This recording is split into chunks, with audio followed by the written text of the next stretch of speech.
अस्सलाम वालेकुम स्टूडेंट्स। आज के टॉपिक प्रोग्रामिंग लैंग्वेज के साथ मैं Aqib Bashir, lecturer computer science. तो चलिए आज के टॉपिक के हम कुछ कंटेंट्स को पहले डिस्कस कर लेते हैं कि आज हम कौन सा टॉपिक डिस्कस करने वाले हैं और उसके कंटेंट्स जो हैं वो कौन कौन से हैं। तो स्टूडेंट्स, आज हम प्रोग्रामिंग लैंग्वेज के बारे में डिस्कस करेंगे कि प्रोग्रामिंग लैंग्वेजेस जो हैं वो कौन कौन सी हैं, क्या होती हैं, और प्रोग्रामिंग लैंग्वेजेस जो हैं वो हम क्यों यूज़ करते हैं, प्रोग्रामर कौन होते हैं, प्रोग्राम क्या होता है, और प्रोग्रामिंग लैंग्वेजेस की जो है वो टाइप कौन कौन सी होती हैं। आज इन तमाम चीज़ों को हम आज के लेक्चर में हम डिस्कस करेंगे। तो स्टूडेंट्स, प्रोग्रामिंग लैंग्वेजेस की बेसिकली दो टाइप्स होती हैं। There are two types of programming languages. एक हाई लेवल लैंग्वेज होती है और एक लो लेवल लैंग्वेज होती है। लो लेवल लैंग्वेज ऐसी लैंग्वेजेस होती हैं जो नियर टू मशीन लैंग्वेज होती हैं, क्लोज टू मशीन लैंग्वेज होती हैं। लो लेवल लैंग्वेजेस की दो टाइप्स होती हैं। आगे फर्दर इनको दो हिस्सों में कैटेगराइज किया जाता है। इसमें एक मशीन लैंग्वेज आ जाती है और एक असेंबली लैंग्वेज आ जाती है। तो मशीन लैंग्वेज के बारे में हम डिस्कस करते हैं। मशीन लैंग्वेज एक ऐसी लैंग्वेज होती है जो कंप्यूटर की नेचुरल लैंग्वेज होती है, जिसको कंप्यूटर डायरेक्टली अंडरस्टैंड कर सकता है।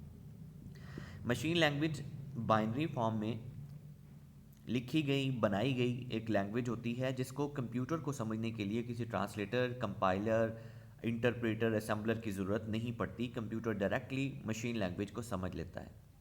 कंप्यूटर, आप लोगों को पता होगा, कंप्यूटर जो है वो सिर्फ एक ही लैंग्वेज को समझता है और वो बाइनरी फॉर्म है, that means zero and ones. Computer सिर्फ और सिर्फ एक ही लैंग्वेज को समझता है और वो बाइनरी फॉर्म होती है। उस बाइनरी फॉर्म को हम मशीन लैंग्वेज का नाम दे देते हैं। The fundamental language of the computer processor are also called low level language। Machine language को हम कंप्यूटर के प्रोसेसर की फंडामेंटल लैंग्वेज का नाम भी दे देते हैं। All programs are converted into machine language before they can be executed। जितनी भी टाइप्स के स्टूडेंट्स प्रोग्राम्स होते हैं उन सब ने कंप्यूटर में एंटर होने से पहले, उन सब प्रोग्राम्स को कंप्यूटर में इंसर्ट करने से पहले हम कंपाइल करते हैं और कंपाइल करने के बाद उनको कन्वर्ट करते हैं मशीन लैंग्वेज में, अगर हमने उनको एग्जीक्यूट करवाना होता है। और ये जो बाइनरी फॉर्म है ये कम्बिनेशंस होता है ज़ीरो या वन का। और ज़ीरो जो है वो लो वोल्टेज को रिप्रेजेंट करता है और वन जो है वो हाई वोल्टेज को रिप्रेजेंट करता है। सेकंड, हमारी लो लेवल लैंग्वेज की टाइप दूसरी जो टाइप आती है वो असेंबली लैंग्वेज होती है। असेंबली लैंग्वेज को हम सिंबॉलिक लैंग्वेज भी बोलते हैं। और ये लो लेवल लैंग्वेज की टाइप है, मशीन लैंग्वेज के सिमिलर होती है, मशीन लैंग्वेज से मिलती जुलती होती है, लेकिन उसके बरक्स मशीन लैंग्वेज में ज़ीरो वन की फॉर्म यूज़ की जाती है, जबकि असेंबली लैंग्वेज में हम कुछ सिंबल्स इस्तेमाल करते हैं अपनी इंस्ट्रक्शंस में। इंस्ट्रक्शंस को रिप्रेजेंट करने के लिए हम सिंबल्स का इस्तेमाल करते हैं। असेंबली लैंग्वेज को कंप्यूटर डायरेक्टली अंडरस्टैंड नहीं कर सकता। असेंबली लैंग्वेज को जब भी हमने कंप्यूटर को समझाना होता है तो हमें एक ट्रांसलेटर की ज़रूरत पड़ती है, जिसको हम असेंबलर का नाम देते हैं। असेंबलर एक ट्रांसलेटर होता है जो असेंबली लैंग्वेज को ट्रांसलेट करने के बाद मशीन लैंग्वेज में कन्वर्ट कर देता है। इनफैक्ट हम ये कह सकते हैं कि जितनी भी लैंग्वेजेस हैं, अगर हमने उनको एग्जीक्यूट करना है तो हमें उनको सबसे पहले ट्रांसलेट करने के बाद हमें उनको मशीन लैंग्वेज में कन्वर्ट करना पड़ता है। तो ये जो असेंबली लैंग्वेज है सिंबॉलिक ऑपरेशन कोड इस्तेमाल करती है ताकि अपनी मशीन कोड की इंस्ट्रक्शन को रिप्रेजेंट कर सके। सेकेंडली, हमारी जो दूसरी मेजर कैटेगरीज में जो दूसरी टाइप आती है वो हाई लेवल लैंग्वेजेस आती हैं। High level languages are close to us. High level language जो है वो क्लोज जो ह्यूमन लैंग्वेज होती हैं, नेटिव ह्यूमन लैंग्वेजेस होती हैं।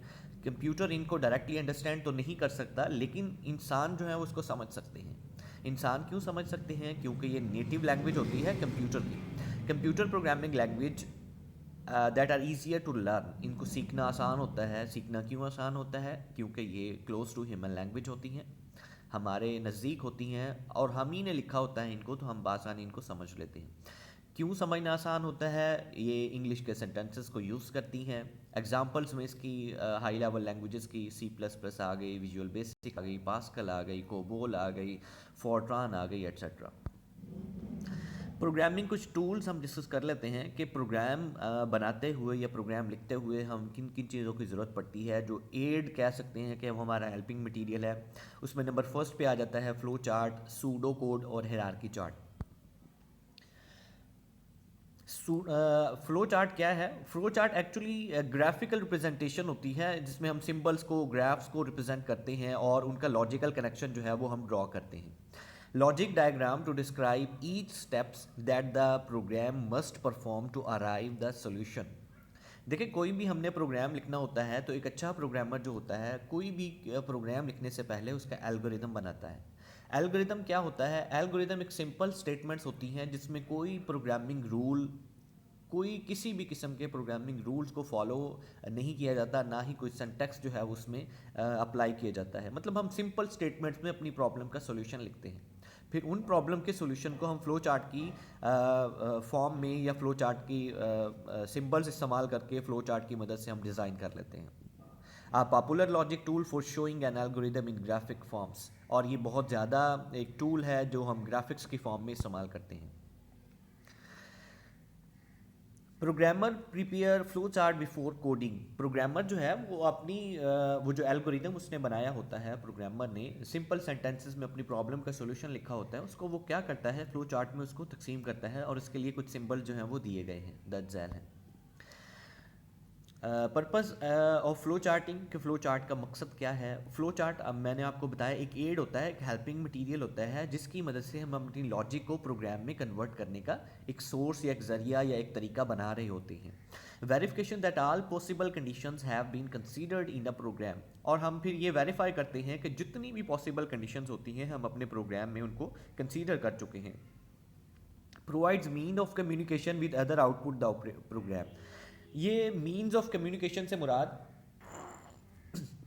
मीन्स ऑफ कम्युनिकेशन से मुराद क्या है कि ये एक सोर्स होता है, ये कनेक्शन का ज़रिया होता है जिसकी मदद से हम एक सिंबल को दूसरे सिंबल के साथ कनेक्ट करते हैं और उनकी प्रोसेसिंग करते हैं। A guide in coding the program, अब प्रोग्राम की कोडिंग में हमें ये गाइड कर देता है और उसके बाद हम उनकी डॉक्यूमेंटेशन कर लेते हैं, प्रोग्राम की डॉक्यूमेंटेशन हो जाती है। एग्जाम्पल है जी कुछ, यहाँ पे हमें एक फ्लो चार्ट दिया हुआ है। सबसे पहले हम ये जो ओवल शेप है हम इसको स्टार्ट सिंबल के नाम से जो है वो डिनोट करते हैं। सेकेंडली हमारे पास आता है रेक्टेंगल शेप, इसको हम जो है वो प्रोसेसिंग करने के लिए, इनपुट करवाने के लिए हम इस्तेमाल करते हैं। और फिर हमारे पास डायमंड शेप आती है, इसमें हम डाटा का डिसीजन लेते हैं, जो भी हमने डाटा एंटर किया होता है। उसके बाद हमारे पास आता है जी पैरेललोग्राम आती है, तो फिर इसमें हम क्या करते हैं, हम प्रोसेसिंग करते हैं और प्रोसेसिंग करने के बाद हमारे पास जो है जो भी रिज़ल्ट आता है हम इसमें डिक्लेयर कर देते हैं। सेकंड फेज़ जो उसके बाद हमारा आता है वो है डेस्क चेकिंग। डेस्क चेकिंग में ये होता है, ये एक ऐसा प्रोसेस होता है जिसमें हम कोई डाटा इनपुट करवाते हैं और इनपुट करवाने के बाद उसका रिजल्ट जो है वो हम आउटपुट में चेकिंग के तौर पे ले रहे होते हैं। The test data should include non standard data as well as typical data. Non standard data भी नहीं हो सकता और वो टिपिकल डाटा भी नहीं होता। अब सूडो कोड क्या है? सूडो कोड का हम डिस्कस कर चुके हैं। आप कहेंगे ये इतना मुश्किल सा वर्ड है, हमें बहुत मुश्किल लग रहा है, लेकिन एक्चुअली बहुत आसान सी एक टर्मिनोलॉजी है। सूडो कोड एक आर्टिफिशियल, एक इनफॉर्मल मेथड होता है अपने प्रॉब्लम को डिस्क्राइब करने का। A program design technique that uses English word. अब देखें, एक सिंपल सा इंग्लिश का हम को इंग्लिश के वर्ड्स को इस्तेमाल करके हम कोई सेंटेंसेस लिखते हैं कि हमारी फ़लाँ प्रॉब्लम है और हम इस प्रॉब्लम के सोल्यूशन के लिए इस प्रॉब्लम को किन किन तरीक़ों से सॉल्व कर सकते हैं, तो हम उनको इंग्लिश में लिख लेते हैं। हैज़ नो फॉर्मल सेंटेटिकल रूल, इसका कोई सेंटेक्स भी नहीं होता सूडो कोड का। इसका किसी भी किस्म का कोई प्रोग्रामिंग सेंटेक्स नहीं होता, ना ही इसके कुछ रूल्स होते हैं। हम जिस तरीके से मर्ज़ी अपनी प्रॉब्लम को सॉल्व कर सकते हैं।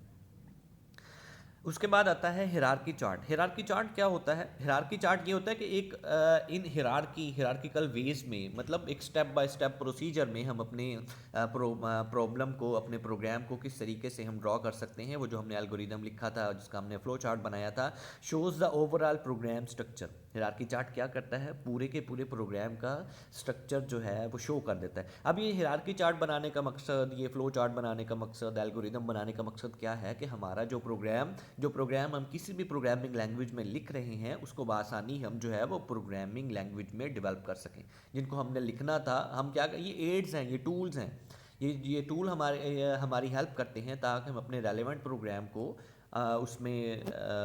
उस प्रोग्रामिंग लैंग्वेज में कन्वर्ट कर सकें जिसमें हम लिखना चाह रहे हैं।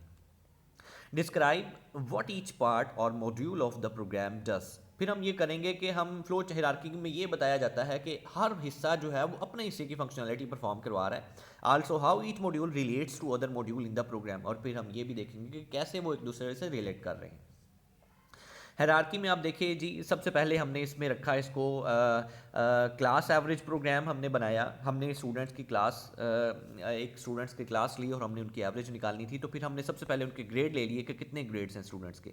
हमने उनको उनके ग्रेड्स को कंप्यूट किया, यानी हमने उनके ग्रेड्स का सम निकाल लिया। उसके बाद हमने क्या किया, हमने उनकी एवरेज निकाली। एवरेज आप लोगों को पता ही है कि कैसे निकालते हैं। ग्रेड जितने भी टोटल नंबर ऑफ ग्रेड्स थे उनको तकसीम करके टोटल नंबर ऑफ टर्म्स पे, टोटल नंबर ऑफ ग्रेड्स पे डिवाइड कर दिया जाता है। तो उसके बाद जब हमने उनको एवरेज निकाली, जब हमने उनको तकसीम कर दिया, सम लेके उनको तकसीम किया, तो हमारा जो है वो एवरेज डिस्प्ले हो गई। तो स्टूडेंट्स, ये तो था आज का हमारा टॉपिक। उम्मीद है आप लोगों को समझ आई होगी। मज़ीद लेक्चर्स के साथ इंशाल्लाह फिर मिलेंगे। अल्लाह हाफिज़।